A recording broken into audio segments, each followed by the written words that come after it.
I'm Dr. Fiona Lovely, and this is the Not Your Mother's Menopause podcast. I'm taking the taboos of menopause and perimenopause and bringing light to the dark. No bullshit, no shame.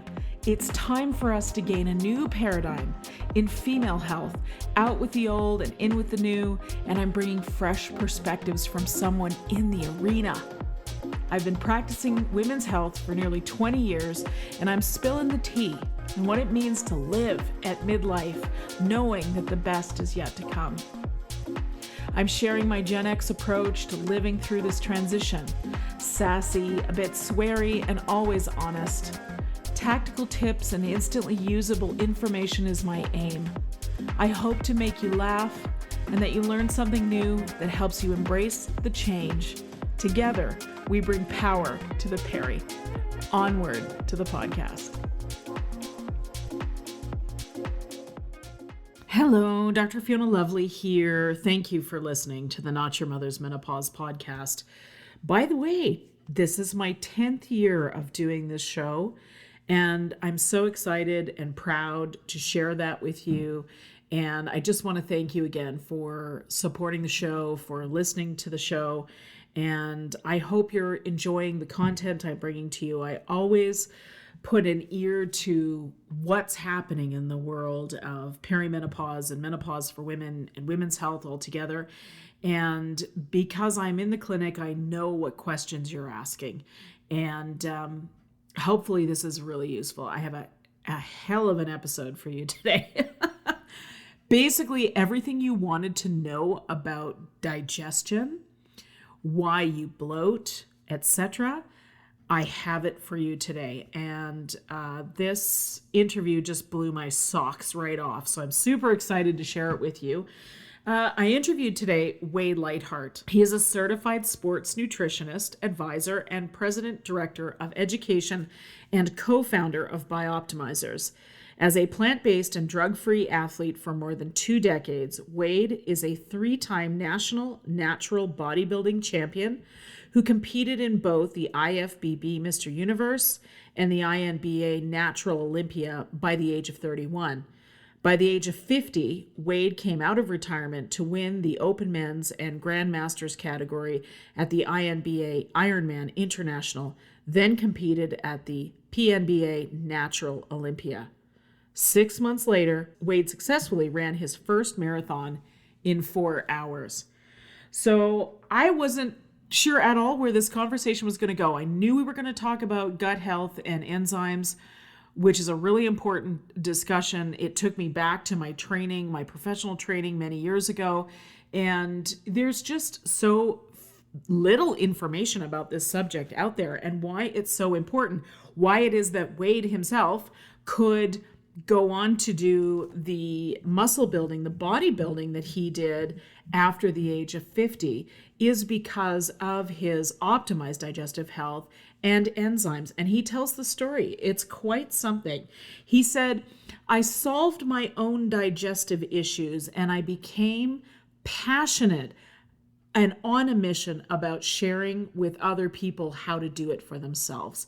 And he delivers the goods. This conversation is everything you ever wanted to know about digesting your food well, optimizing protein absorption. Turns out it's not just about eating the right amount of protein, but how well your body breaks it down, assimilates, and absorbs that protein. Like, who's talking about this? Oh my God, this is such important information.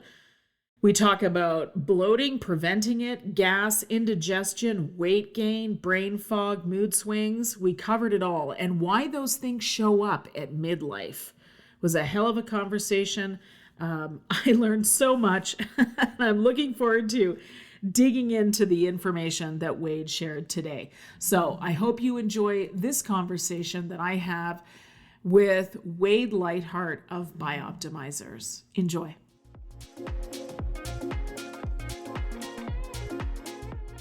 AG1, the way I start my healthy days. With my AG1, I get a daily dose of vitamins, minerals, pre and probiotics, adaptogens, and more.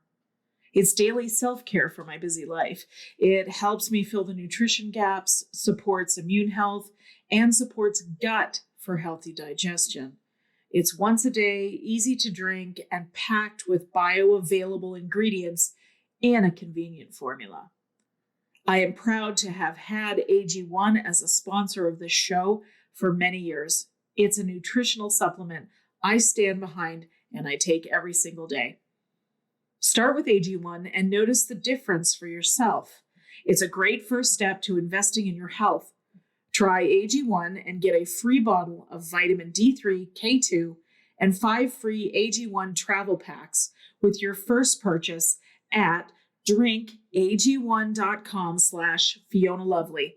That's a $48 value for free if you go to drinkag1.com/Fiona Lovely. Check it out.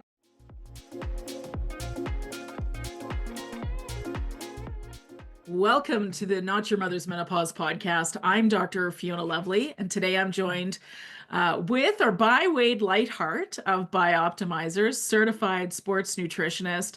And Wade, welcome to the show today. Thanks for having me. Great to be here. We were chatting beforehand, and I'm really looking forward to diving into our topic today. Me too, because you have some experience and education and knowledge, wisdom to share on a topic that is really, really important for everybody, but something that tends to go sideways at midlife for women in particular. If we haven't dealt with our gut health by the time we reach 40 to 50, we're in real trouble. So let's have the conversation about digestion. And you just said something to me as we were chatting beforehand, and I'm going to paraphrase a little bit. And you said, I have solved my own digestive issues, and I'm on a mission to help people around the world with theirs. That's right. Can you talk about that a little bit, please? Yeah. So, I was a kid that grew up in Canada, rural area, did all the sports, that sort of thing. My sister got diagnosed with Hodgkin's disease when she was 15. Or when I was 15, she was 4 years my senior, and I watched her go through the medical model for 4 years before she died at the early age of 22. Simultaneously, I was living in a very rural area, 5 miles to my nearest neighbor, 50 miles out to a town, which provided me a lot of time to think and figure out things. And so faced with what most people don't face with till later in life, I was like, well, your health isn't a guarantee and your life isn't a guarantee. A lot of times people operate from the paradigm, like, for example, they might have been okay for most of their life, and now they hit their 40s and all of a sudden something happens, or a friend dies, or something happens, and suddenly the realities of non-existence or suboptimal health hits them in the face. And I think a lot of your listeners are listening to this. Well, I just got subjected to this early in life, which made me started asking these questions. And I did what almost every person on this show, listening to this show, would do.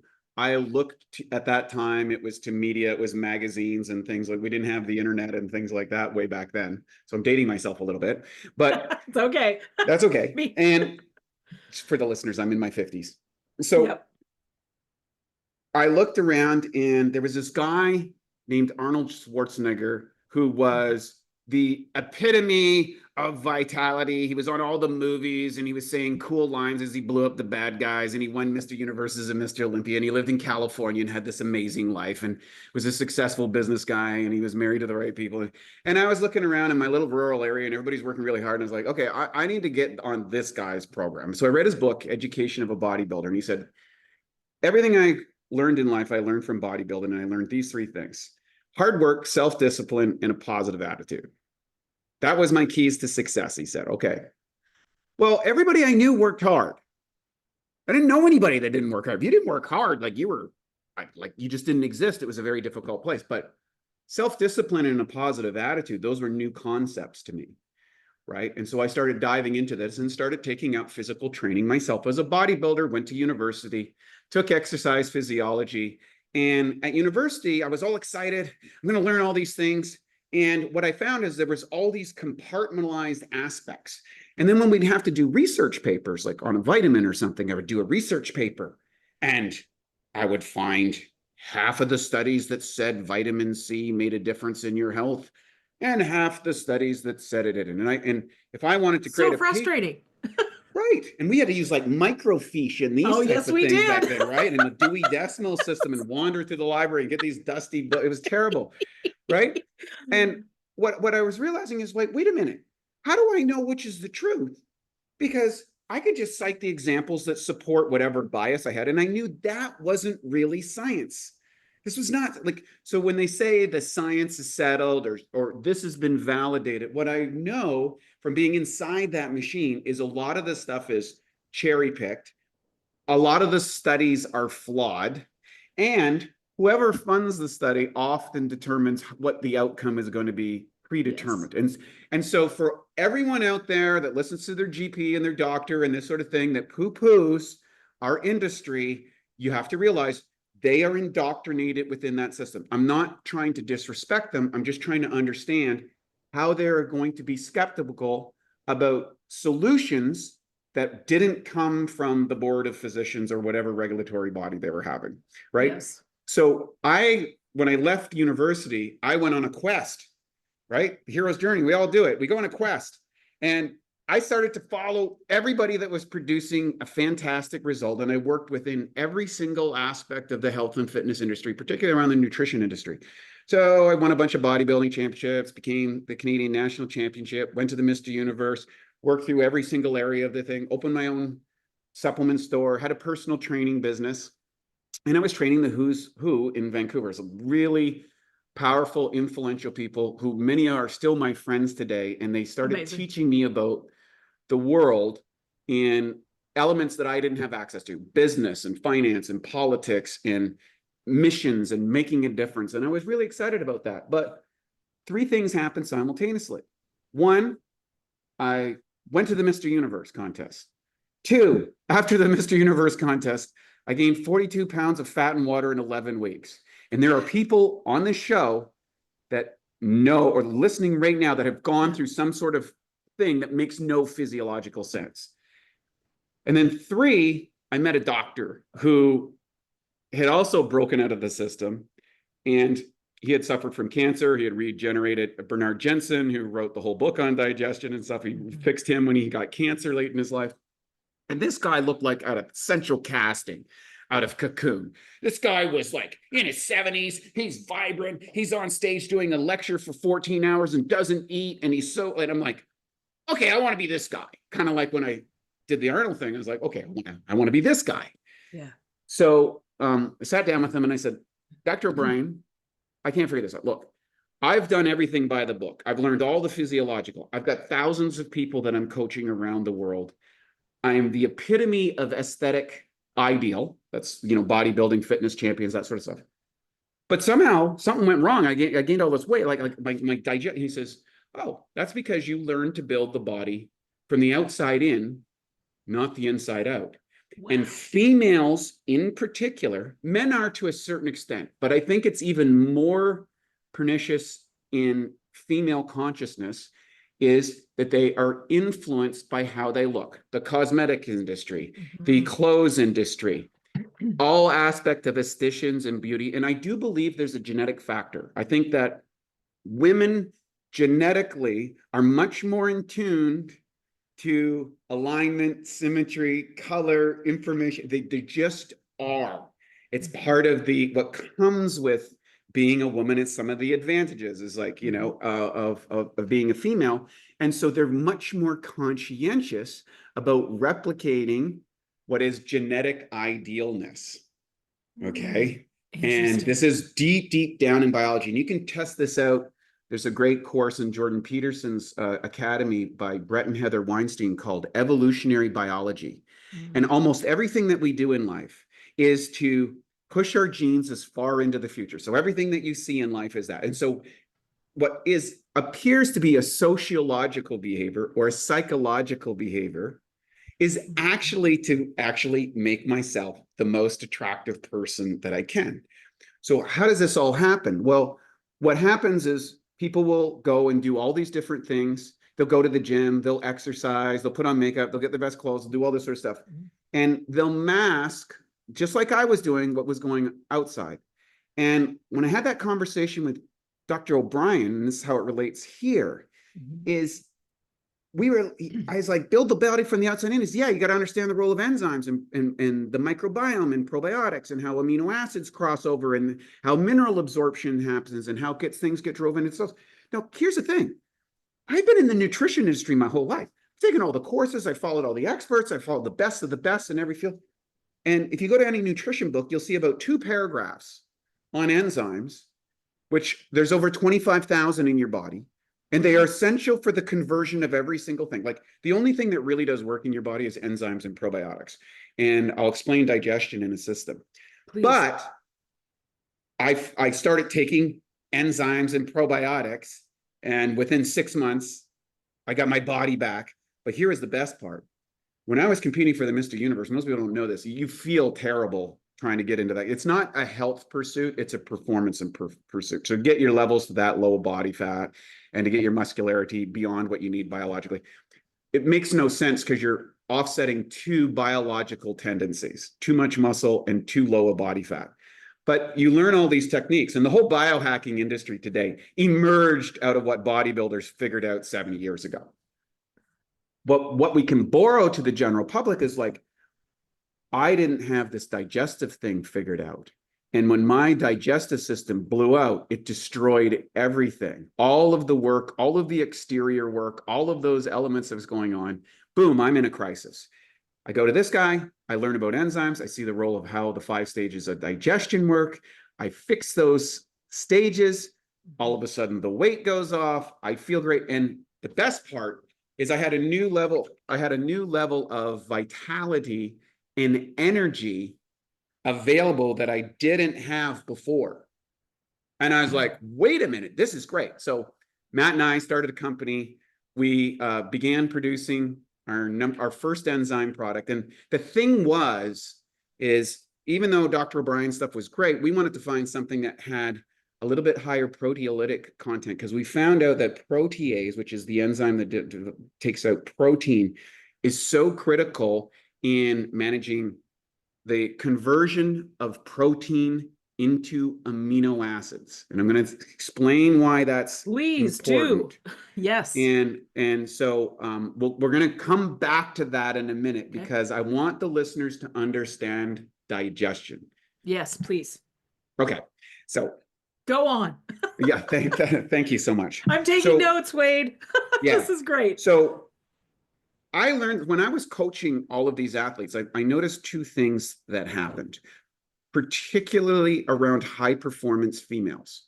Okay, so why can I borrow high performance ideas and apply it to the everyday person? Well, it's the same thing as Formula One drivers. I'm not interested in driving around a track at 200 miles an hour and crashing into cement walls. But because someone's willing to do that, the technology that comes out of the handling, the steering, the braking, the energy gets translated into our daily drivers for more efficient vehicles. Great. Yes. Same thing in my own high performance journey. I found out, there was a digestive thing. But when I was looking at female high performance athletes, what I noticed is that, if they had children, they could come back after the first one to their high performance level. They could come back to the second one. Almost none of them were able to come back after the third one. The decline started to happen usually by the third child. They could never seem to get to that top end high level of performance they had. So I said, what's going on here? Yes. So why are they top? Like, what is the metabolic aspect of time? And so turns out some of the same things that were happening for these high performance females happens to regular women, maybe just on a different timeline. In other words, when the metabolic stress, when the physiological challenges, the changes in life hit a certain point, hormonal elements drop off. Because guess what? We don't have enough biological energy inside of the system to replicate. Therefore, we stop producing viable eggs.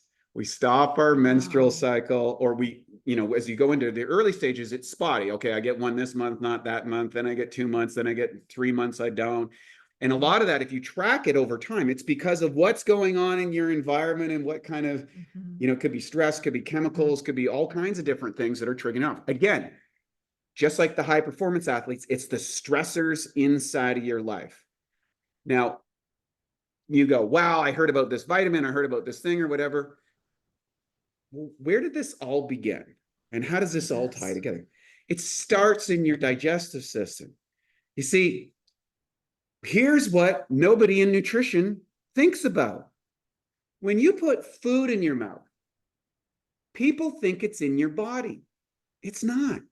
It's in a single canal that goes from your mouth to your butt, okay? And it has to go through a bunch of steps before it gets converted into building blocks or energy units. That's really all that food is. And everything else that you don't need is either a toxin or something that you let out of your system. A toxin is something that you don't eliminate naturally, that stays in the system and disrupts function inside the body. Yeah. So I'll walk through the 5 stages, and I'm going to share with you what are the pressure points that happen. And then I'm going to correlate those with things that ladies might be experiencing right now. And then I'm going to share with you how to correct it and how to identify what those challenges might be. Please do. I want to say something real quick. You just reminded me of something I learned in my professional education about the alimentary canal, which is mouth to anus. Is that I had a teacher that said, basically, this is not inside the system. It's located inside your body, but it's an external system because it's open on both ends, which I always thought was just such a fascinating way to look at it. And you have just said the exact same thing. Fascinating. Yeah, and it took me years and years to get to that. Once you hear it, you go, oh, that makes sense. It does. It does. I know. It's crazy. Right? Makes Totally. sense. Yes. It's called we have a term that we use quite regularly by optimizers, which is called the elusive obvious. It's so That's obvious, good. I like it's that. elusive, right? I like the that. efficiency of a glass. Somebody invented one of those one day, and it's so good nobody thinks about it. Like, if you want to drink a water, well, get a glass. You don't have to cup your hands at a fountain. It's true. Right? But somebody true. thought of this somewhere, and it became, or a Somebody table did. or a chair. They're so good, Yeah. you don't realize how good they're just like unobservable. Yes, So, very true. Okay, 5 things. Take it back. So Take us there. first you taste, touch, sense your food, the 5 senses of the food. The more that you taste, touch, sense, smell, all of this creates a response in the system which sets your body up to say, oh, it's digestion. And ideally, you need to be in the rest and relax zone, not in the fight or flight. That's why we don't recommend watching in front of the TV under a stressful situation, eating on a run, driving a car, all of those elements.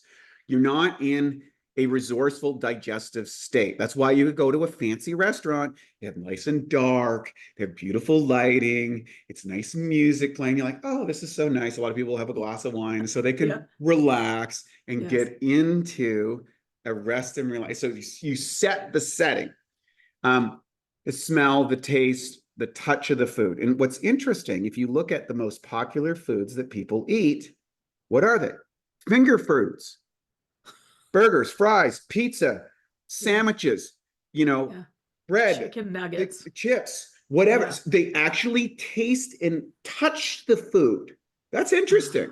There's a whole study in that in Ayurvedic science, but we won't get into that. But anyways, you get this preparation for the food, and then it goes into your mouth and you start masticating it. And your body starts to determine what's the components of this food to start releasing enzymes in your system. We weren't actually designed that way, and I'm going to come back to that in a minute. The food then travels down the esophagus, or some people say esophagus. You can say, always the tomato world. But anyways, it goes in, and then as it travels down that tube, it goes into the stomach. And the stomach's divided essentially into 2 chambers. There's the upper cardiac version, and there's the lower section. So the first 30 to 60 minutes, the food sits in that upper chamber, okay? And this is where the enzymes present in the food are supposed to break the food down. Okay, so I sense a butt. There's a butt coming. But there, because here's the thing. Humans are the only species on the planet that cooks their food. And if you cook your food, anything over 114 degrees destroys the enzymes. Okay, so your body has to produce enzymes. So if I'm a bear, I eat salmon or berries, I eat them raw, I get not just the nutrients, but I get the enzymes and the probiotics and the bacteria culture that will be in it. If I'm a horse, I'm eating grass. right? Or a cow, I'm eating grass and I get the enzymes and the probiotics in that live food. If I'm a tiger eating zebras, you look at the carnivorous animals, when they kill the prey, they eat the entrails first because they're very rich in enzymes and probiotics in the digestive system. Wow. And then they eat the carcass. Yeah. Right? Or the scavenger plants wait till the natural enzymes breaking up and start to rot, and then they eat the rotting carcass because they extract the enzymes and bacteria cultures from that, which work with their systems. We don't do that. So the advantages of cooking and pasteurization, okay, irradiation allows us to store food in local produce factories, warehouses, stores, our fridge without it decaying and rotting. Wow. The trade-off of that, it's devoid of enzymes. And this means that humans have a pancreas that's about 3.5 times larger than any other species relative to body weight, because that's a storage aspect of carbohydrate enzymatic release, like amylases. And then there's gallbladder, which is a lipase storage thing. And then, of course, our liver makes proteases. And this is a big issue. So actually, the liver makes all these enzymes. So then you go, well, why do I need enzymes? Well, we'll get to that in a minute. So if there's no enzymes present, you have a suboptimal digestive state, and then hydrochloric acid comes into the system.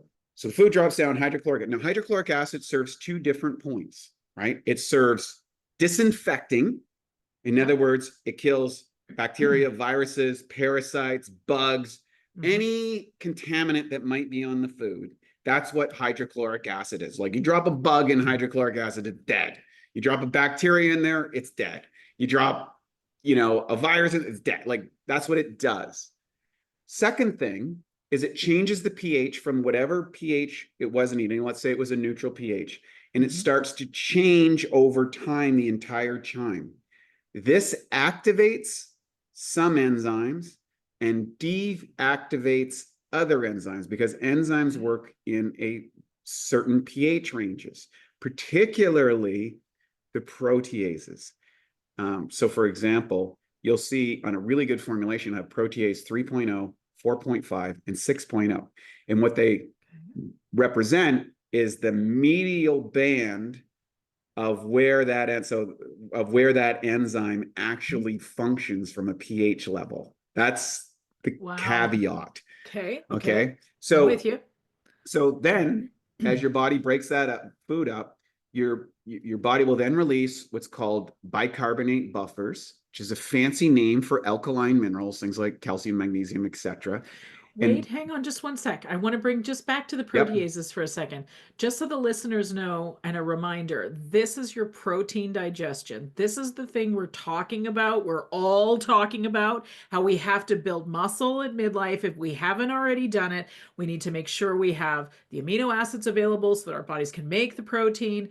This is when you're consuming all that extra protein. We're all talking about making sure you're getting 100 grams or more of protein a day, etc. But what you're saying is that we're just devoid of actually these enzymes to really take care of protein digestion. So we may be consuming all of this, but not able to assimilate it so that our bodies can use it in the way they want to.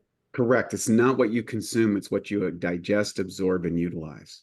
Oh, okay. Well, the conversation's done. Just Right. That's so important. Please say it again. Please say it again. Yeah, it's not what you consume, it's what you digest, absorb, and utilize. Oh, huge, huge. And huge, that's huge, related to your metabolic system, your hormonal system, everything. We're gonna tie this all up in a really neat bow in a second. Please carry on. As the food's gone through the hydrochloric acid, then it goes, your body will buffer the acid because it's really acidic and goes into the intestinal tract. Okay. And then in there, you have what's called, in your intestinal tract, you have what's called the microbiome. Everybody hears about this now. When I was learning about this 25 years ago, no one heard about it. No, right? That's right. But I got into this back then. And so in your gut, you have hundreds of strains of bacteria. And for illustrative purposes, you can think of it as this: 10% are good, 10% are bad, and 80% are opportunists. That's basically what are the local conditions and what are you putting in there, and they're going to respond. And then the final stage is the elimination. So what happens is we live in a symbiotic relationship with these bacteria. If you don't have gut bacteria, the ones you need, you can't get the energy or the building blocks regardless of how good you are on your diet, because you're not converting your food into the building blocks for protein. That would be the amino acids. You don't need protein, you need the amino acids. That's protein broken down into amino acids, and your body makes these peptides and all these things that you talk about in biochemistry and stuff like that. It comes from your gut. And if you don't digest that food properly, so the good guys are helping you, deliver the nutrients. They're like the delivery drivers, the truck drivers, the people that stock your shelves, the person at the cashier, right? The doctors, the people that are putting the food into your system, the gardeners, the factory workers, all of those people are creating this whole structure. All of those are enzymatic activities, and then the bacteria are the guys in the trenches loading the trucks. If you don't have enough good guys, guess what happens? The bad guys go, hey, there's a lot of extra protein around here. Let's start eating it. And they produce indole, skadol, all these different neurotoxins in the ring that makes your mood feel down, that makes you feel bloated and gassy and tired. And you're going, why is this happening? I used to be able to have this wonderful dinner on Friday nights that I like to go out with my husband or my girlfriends or whatever. And I've been doing this for 45 years. I now go to menopause. I walk in the room. I take a hot flash. I feel bloated when I come out. And I wake up the next morning and look like I ate a cow. What happened? You described it pretty well, actually. Yeah.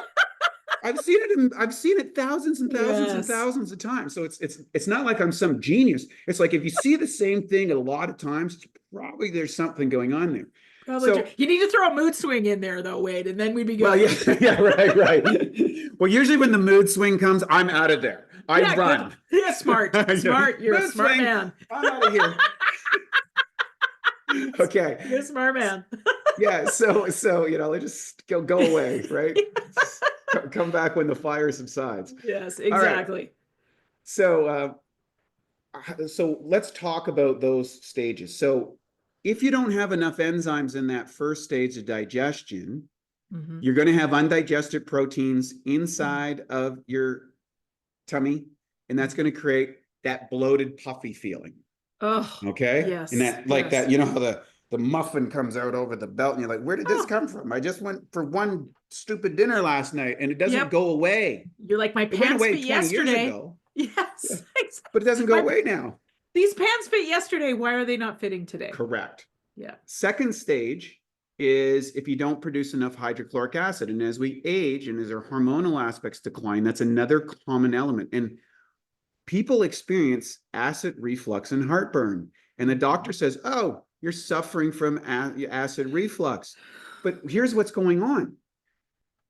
You're not producing enough acid in most cases. What happens if you don't produce enough hydrochloric acid in that third stage of digestion, what happens is the esophageal sphincter stays open because it starts to ferment and creates a gas, and you start burping and the acid comes up, and they say, oh, well, here, take an antacid. Well, if you look at the literature, all these antacid pills are not supposed to be used for more than 6 weeks. Yeah, terrible. And people are on it the for 20 consequences, years. they're further going to disrupt your digestion, because now they're creating an alkaline environment where it's supposed to be an acid environment.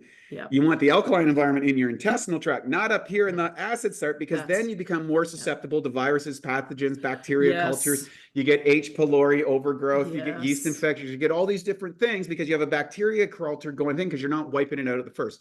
The answer, simple. Take a test.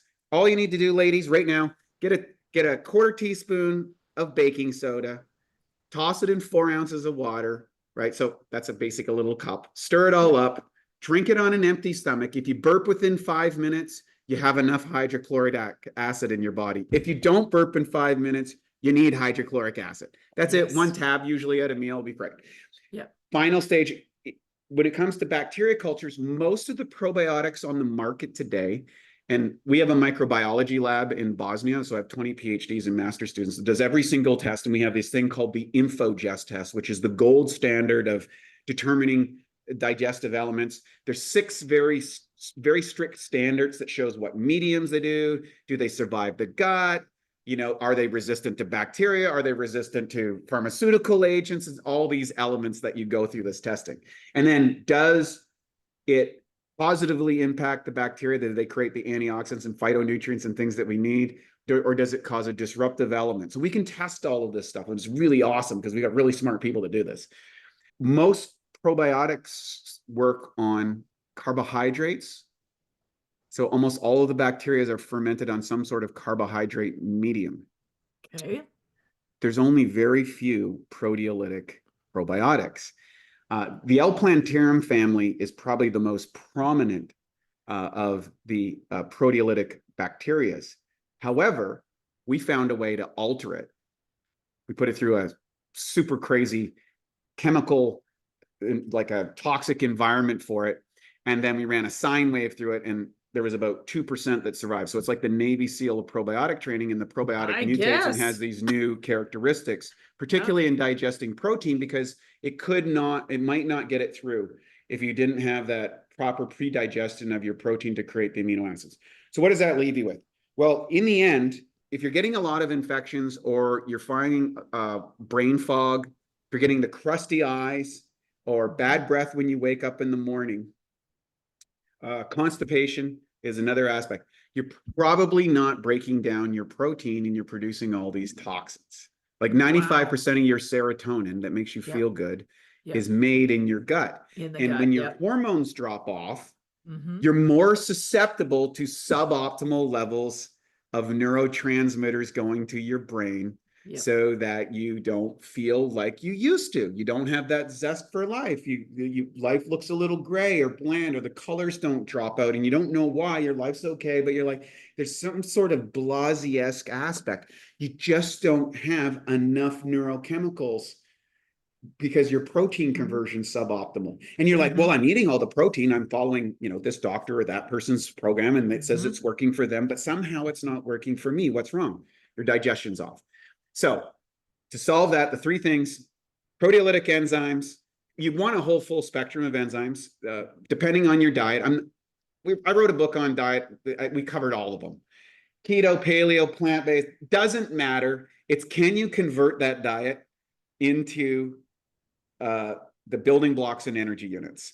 And you're going to have genetic and predispositions and environmental aspects. But at the end of the day, I could survive on any diet and be just fine because I understand digestion. Well, and you've said something that I have said to patients for such a long time is, if we have the experience of understanding that everything we put in our mouth will be converted to the physical and mental aspects, our interactions with the world, etc., it really changes. For me, this was true. It really changes how you think about your food, and you think about putting fuel in the tank instead of, oh my God, I've had a stressful day, I'm going to eat a bag of cookies. Right? Like it helps you put a bit of a filter. I find this is true for me and for many of my patients. And I just think if we thought about it in terms of, the quality of the fuel that you put in that F1 vehicle is going to make a difference in its performance on the track. 100%. And I had to learn that as a high performance bodybuilding champion. And guess what? I was able to recapture. I did all this stuff. I learned all this stuff. And even in my 50s, I went back to the world championships and then ran a marathon 6 months later, never did. Awesome. So I'm one of those people in a suboptimal hormone environment. I'm on no TRT, no hormone augmentation, none of that stuff. But I was able to achieve a level of physical fitness and vitality that I had in my 30s, in my 50s. Oof. Why? Because even though I'm suboptimal in my hormones, and this is not a knock against taking qualified hormonal therapy. I'm go for it, but I'm like, use that as the last element after you fix these precursors. So sequence is important. Almost everybody has dysregulated digestive systems. I'll give you some numbers. 100 million people in the United States, it's almost a third of the population are reporting digestive distress on any given day. And like half of those people are on either permanent or over-the-counter digestive aids to manage the symptoms of poor digestion. Wow. It's huge. And 12% of the emergency hospital visits are now gastrointestinal related. And if you go in and get gastrointestinal surgery, all that sort of stuff, It's not fun. And you're going to have to cut pieces out or take things apart. You're going to go through a really transformative stuff. It's rough. I don't wish that on anybody. And so my message today is so critical and so important because guess what? We figured out how to disrupt this. All you need to do is add a really high quality enzyme to your body. Yep. Check out to see if you need hydrochloric acid. And third, get a very powerful proteolytic probiotic in your life that will digest the protein. And for ladies, make sure you're getting those big hits of protein early in the day, a couple times a day. You know, I do it now, even for myself. If I have my 50 grams in the morning and my 50 grams by noon, I got 100 grams into the day. My day just, satiety's good, my mood's good, I feel good. And for females, it's even more important because their hormonal cycle, like intermittent fasting got really popular. And like for ladies, if you're going to do that, eat first. Yes. And then cut your meals off later in the day. Yes. Yes, absolutely. Absolutely. I love that you said that. I've recently had that experience in the last 5 years where I've started to really optimize my own protein early. And whenever I did fasting, I was one of those people that opened the fasting window as soon as I got up. Like I opened the eating window. So I would eat until about 2 o'clock in the afternoon. And then that was it. I wouldn't eat again until 5 o'clock in the morning. And I'd start with my coffee. But when you put, this is the thing I've learned for myself, and I teach this to my patients as well. When you put enough protein in early, like don't wait to be hungry. This is the thing that's really important. You know, Wade, we talk about this in terms of like desire and libido. If we wait to feel like having sex after 50, chances are it's never going to happen. Right. But if we cultivate desire, then we get all the benefits of health that come along with actually having sexual activity. Now, it's the same kind of thing with optimizing protein. We don't wait to be hungry because here's the thing. For most of us, we're too stressed. We haven't slept well. We got all the shit going on in our lives. So what do we want to eat? We want to eat cereal. We want to eat sweet yogurt. We want to eat the sugary things in the morning. That's exactly what you should not be doing. What I have found is if I sort of ignore that and go, okay, I got to optimize, it just has changed things. And I found it's changing the way my body looks, certainly the way I feel during the day, my mood, my emotions. It covers a whole spectrum of the experience of being human. And so I love that you said that. Please say it again. Yeah, well, let's talk about what's happening for women, because what's going on for women in this transitionary phase is that you start to see a loss. With your hormones drop off, you see a loss of muscle mass and a loss of bone mass. And those are severely detrimental. Particularly your bones are much more than just something that holds your body up. These are dynamic structures that make stem cells. They're critical elements that perform a variety of functions. They are storage elements for key minerals like magnesium and calcium that are released in your life. And if you don't have enough of those, you're in trouble. And then muscle mass is also determining what makes you look good. It keeps your face looking beautiful. You have muscles in your face and all this stuff. Your tone in your body. Any curves are relative to muscle. And for ladies who think that working out, you're going to get too big, not going to happen. It's really hard to build muscle. But as a female, you need to be working out 2-3 times a week, lifting weights. And there's 2 elements to aging that are really, really well established. One is your muscle mass. Dr. Gabriel Lyons has talked about your muscle age. She's a lovely lady. I love chatting with her. We get along so good. And she talks about getting the protein in the body early. I want to be a fly on the wall when you guys are having a conversation. Never mind. Yeah, it's fun. It's fun. And then the second thing is cardiovascular fitness. Okay, so why is that? Well, muscle mass is where you store excess glucose. So your blood sugar regulation is correlated with muscle mass and exercise and the storage of excess energy, because you'll put it in your cells in your liver and you'll be functioning that way. Cardiovascular health is your ability to deliver oxygen to your tissues, but most importantly to your brain. And things like dementia and Alzheimer's and things are more subjective to women because the oxygen getting to the brain and functional diabetes, that blood sugar dysregulation starts to happen and creating inflammation inside of the brain that glosses. I can't remember where things are. How come I don't like these things that kind of get correlated as menopause related. What happens is the total amount of stress on the system has just hit critical mass.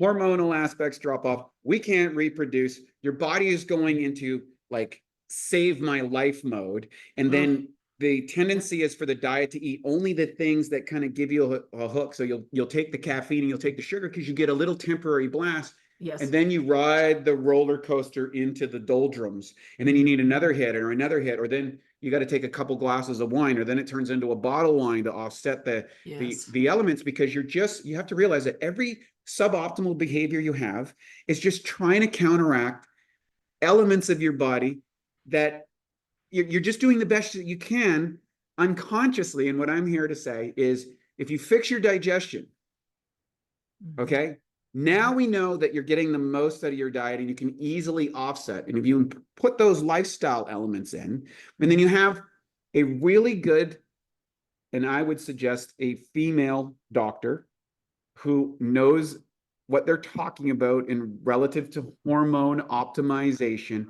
That's a tall order. You're going to get the best results for yourself, because you fixed your digestion. You've managed the lifestyle elements. You're getting the amino acids to your system. You're making the neurotransmitters. You're building your muscles. You're keeping your cardiovascular stuff. And now, whatever you tweak on the hormonal side, you'll get infinitely better results than if you didn't. And you can live long and strong for the rest of your life. Oh, I love it. I love it. Everything you just said, so important. So I feel like I need to take notes point by point. But thank you for sharing that. Let's talk about stress for a minute. Stress isn't just hard on your mental health, it's also expensive for your biology. If you're dealing with chronic stress, you may want to take a good mineral supplement. Because it turns out when you're constantly stressed, your body burns through a lot more minerals than usual. Chronic daily stress depletes magnesium, potassium, selenium, zinc, and more. Even worse, those mineral deficiencies make future stress hit you harder. If you want to break the cycle of chronic stress, you have to replenish your mineral stores. Minerals make you more resilient to the negative effects of stress, helping you get back on your feet. That's why I love Beam Minerals. Beam makes things easy.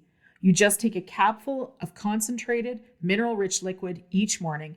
It tastes like water, and it gives you every essential mineral your body needs to deal with the stress in the right ratios with high bioavailability. I've been using Beam for a while now. You'll feel it working within days. You'll have way more energy, and you'll be amazed by the difference it makes for your stress levels. Give Beam a try. Head to beamminerals.com. That's BEAMMINERALS.com and use the code LOVELY for 20% off your first order. Thanks, Beam.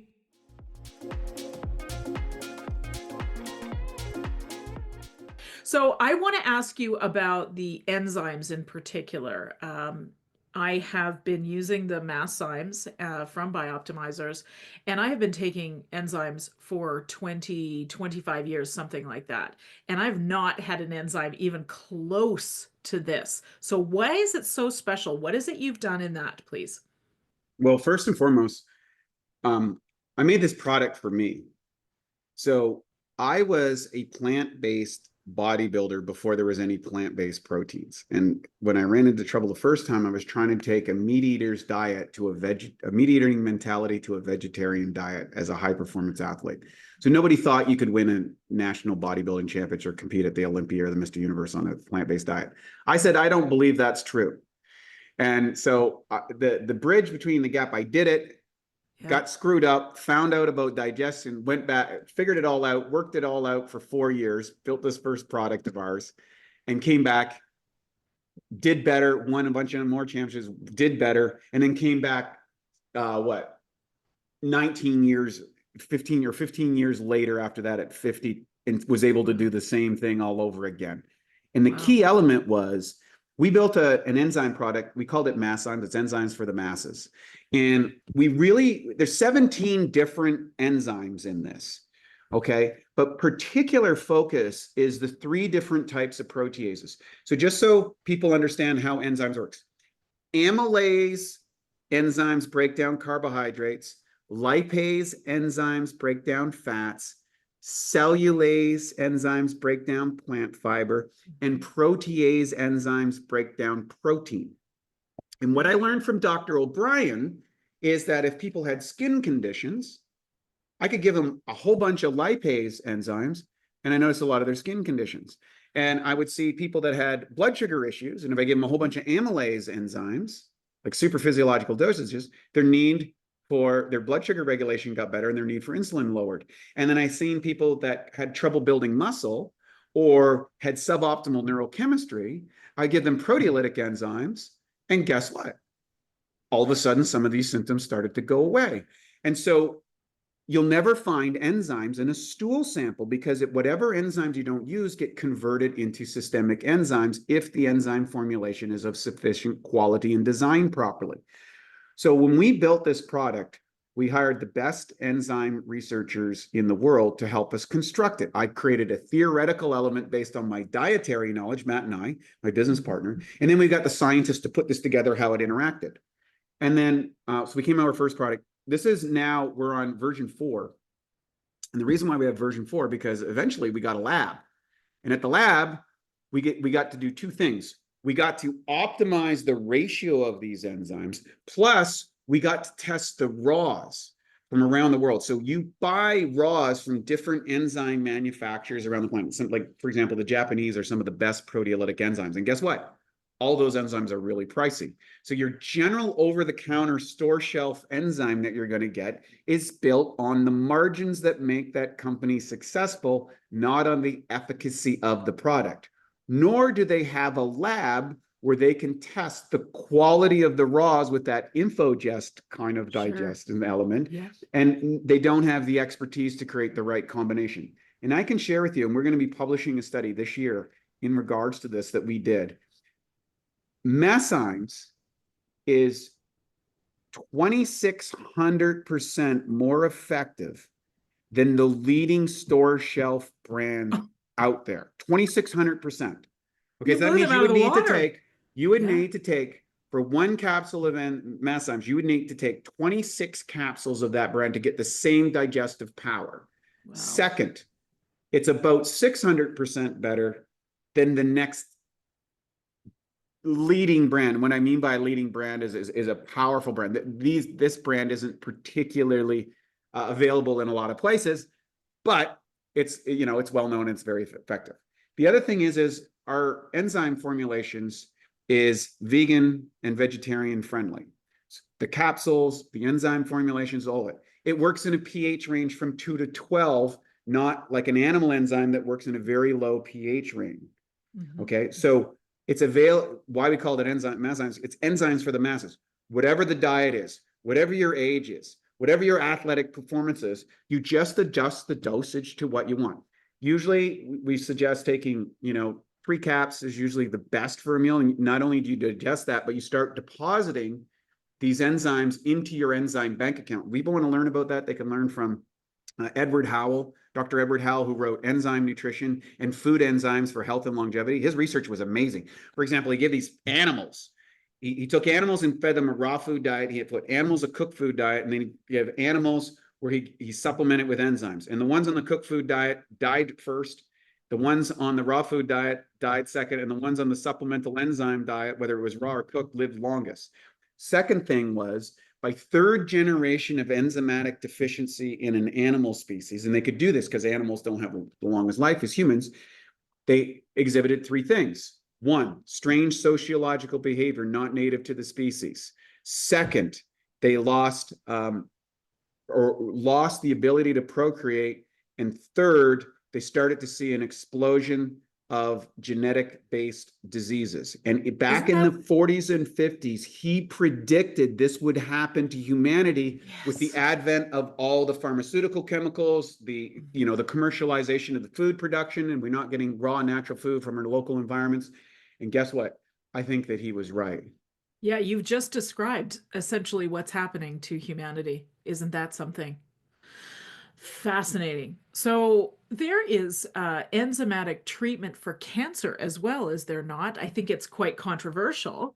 Right. So there was a fellow by the name of Dr. Gonzalez, Mm-hmm. and he was a doctor trying to to disprove all of these cases of people using high levels of proteolytic enzymes in regards to cancer treatment. Now, I've served as an advisor to the American Anti-Cancer Institute.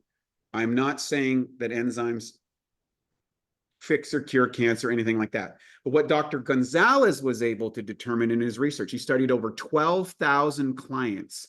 And what he found was when they were taking these super physiological dosages of proteolytic enzymes, they had recovery from their conditions. Now, you can get in it, they were doing other things, et cetera, whatever, but the rate of success was exponentially higher than any other elements that they were incorporating. And so he got a lot of controversy. Of course, all of the institutions came down on him and stuff like that, and it got buried. And I'm not making those suggestions. And cancer touched my own life with my sister, and I've been happy. And whenever I was brought in as an advisor to patients with cancer and stuff, I said, look, you have to realize that cancer is a result of your genetics, with your environment, and your current state of well-being. So your genetics are the gun, right?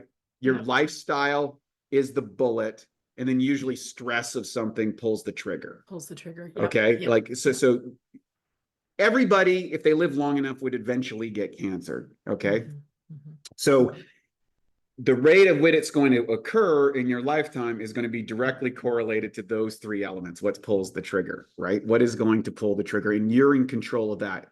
And so when you get into genetics and epigenetics, all of us have suboptimal aspects within our genetic elements. It's good to know those. I recommend getting a genetic test and someone interpret it so that you can offset the negative expression of the gene. This is when you take epigenetical lifestyle. So for example, my business partner is a keto guy. He does really good on fats. I don't digest fats very well. I don't feel good on fats very well. So I only I have a high plant-based diet. Okay. And I supplement with really high quality vegetarian essential fatty acids because I can't eat a lot of fat. I don't feel good on it. Yes. He can't eat a lot of carbohydrates, so he stays on a keto diet. And so those are our adaptations for our unique genetics. And that's where you get all the dispersion between all the different dietary strategies. Well, we wrote a book on it, The Ultimate Nutrition Bible, as a reference guide to say, well, if you're going to do this, these are the trade-offs. If you're going to do this diet, here's the trade-offs. Here's to do that. And here's the universal principles. Yep. Well, and we have so much control. And that's what I think I have always tried to teach my own patients and the listeners of the podcast is that don't be afraid to have those tests done. They can seem kind of scary, like you're going to find out you have the breast cancer gene or some such thing. The truth is there's so much that is under our control. Do not wait until you have the diagnosis. So many things. And I think speaking to the different diets, so important, because just because your bestie can do keto, there's a lot of women that can't do keto very well. And there's a lot of reasons for that, right? So following trends is fine if you're educating yourself, but pay attention to how you feel when you take these things. So many people like a vegetarian diet. They feel great. I feel terrible if I eat nothing but plants. I just can't do it. I have tried. I can't do it. Keto, I can do it for a few weeks, but after that, no, it just doesn't work all that well for me. So what I'm saying and agreeing with you totally is that we really just have a lot of power, and what's good for one person is not good for everybody. But I like that you have considered that when you were creating the Mass Science product. Like I said, I just love it. I think it's fantastic. It goes with me everywhere. Yeah, and for ladies who are really concerned about their weight or these type of things or whatever, you want to lean into the whole bodybuilding conceptualization about regular protein feedings to keep the blood sugar stable, keep satiety high, which keeps your overall caloric intake lower. Yep. And then you exercise your way into a deficit as opposed to starving your way into a deficit. And you set aside enough time, in order to gradually lose the weight and keep it off and not sacrifice your muscle mass. And so now when I go to all the and for whatever reason, I'm like so popular amongst menopausal ladies. Yes, it's ridiculous, you are. right? And I'm just telling them about the things that I learned 20 years ago when I wrecked my own digestion and was trying to be a bodybuilding. And all of the fittest, most vital, vibrant women that I meet at these conferences, Yes. they're lifting weights, Yes. they're eating protein, Yep. and they fix their digestion.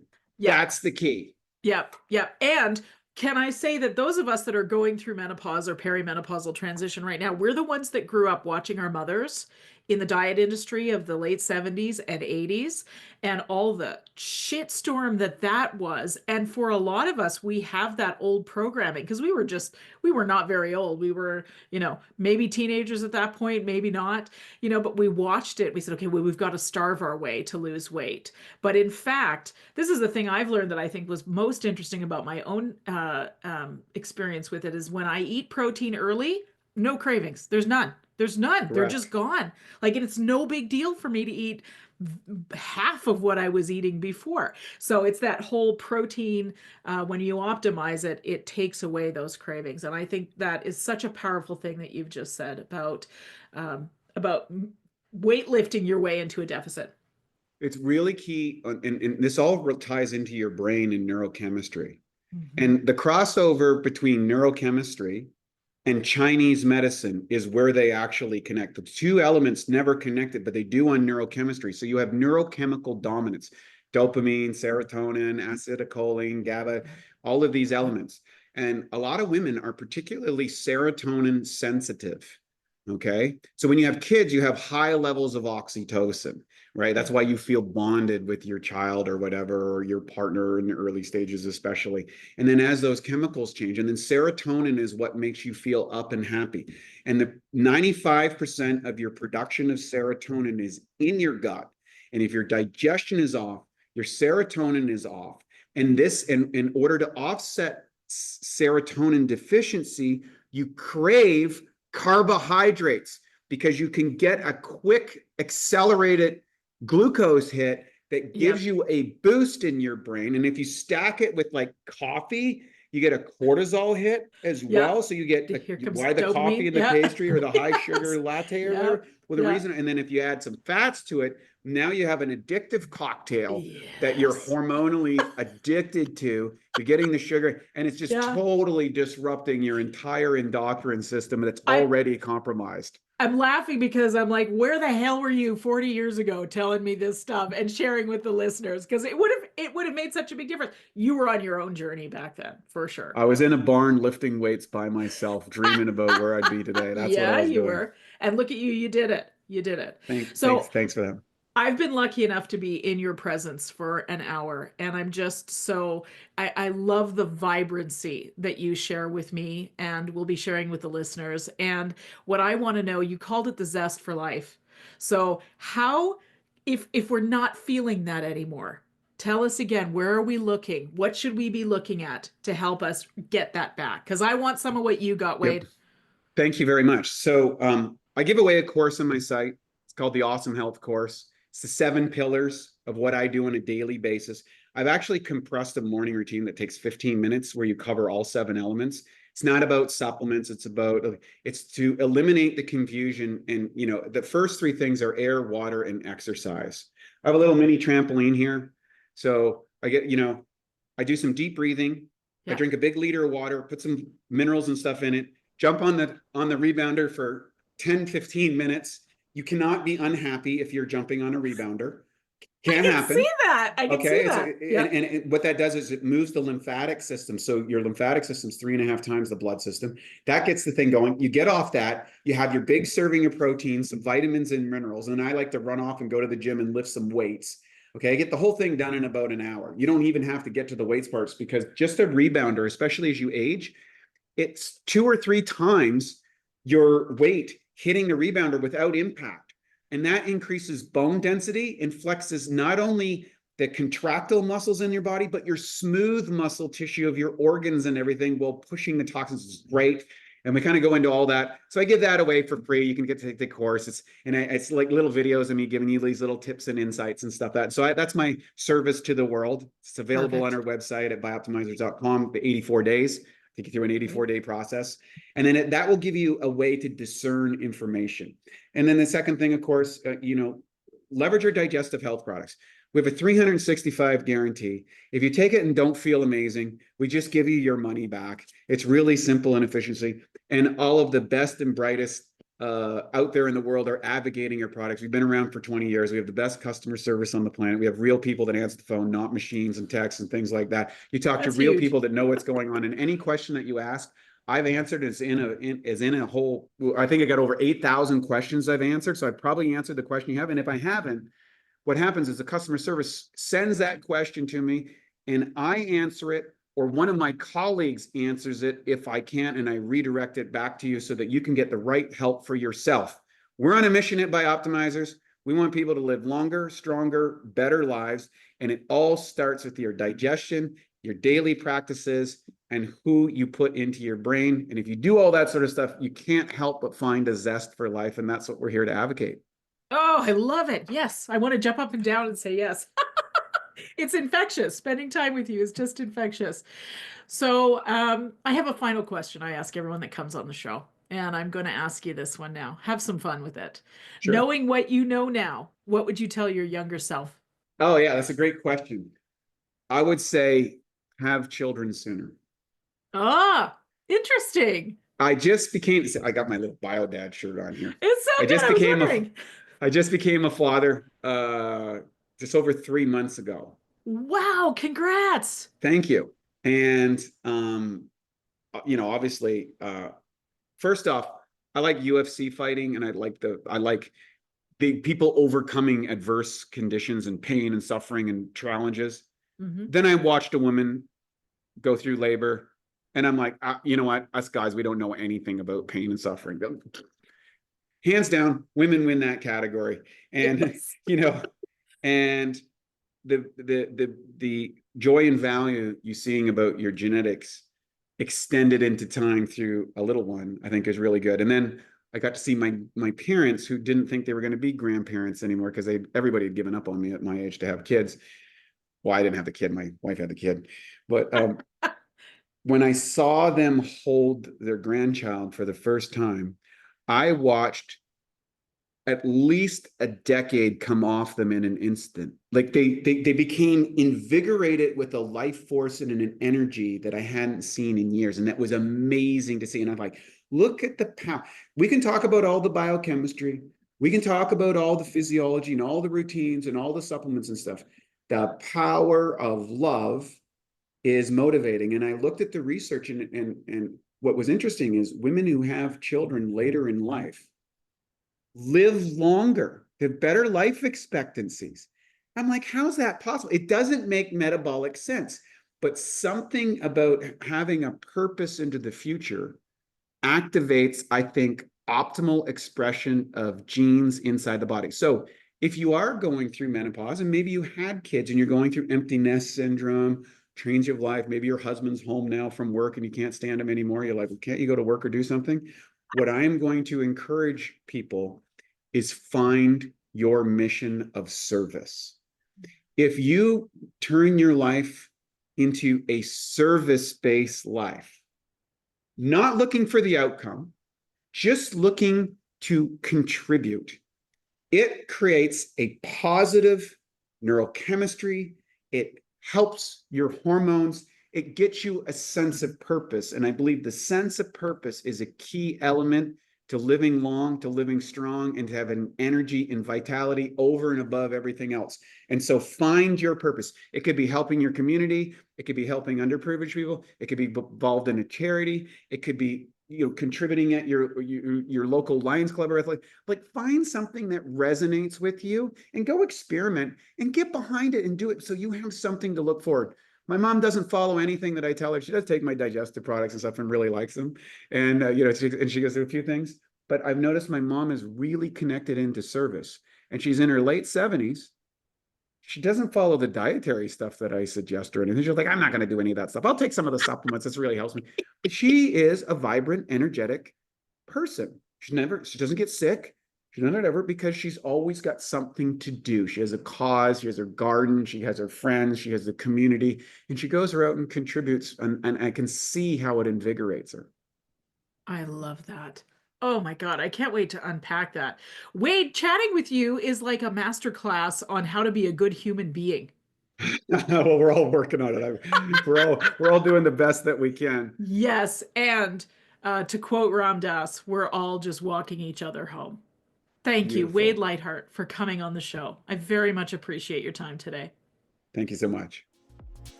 The information and other content provided in this show, or in any linked materials, is not intended and should not be construed as medical advice, nor is the information a substitute for professional medical expertise or treatment. We are doctors, but we aren't your doctor. Seek your doctor's opinion. If you or any other person has a medical concern, you should consult with your healthcare provider or seek other professional medical treatment.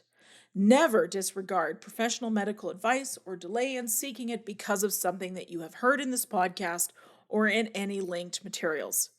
If you think you may have a medical emergency, call your doctor or emergency services immediately. The opinions and views expressed on this page and in this show have no relation to those of any academic, hospital, health practice, or other institution. Thank you.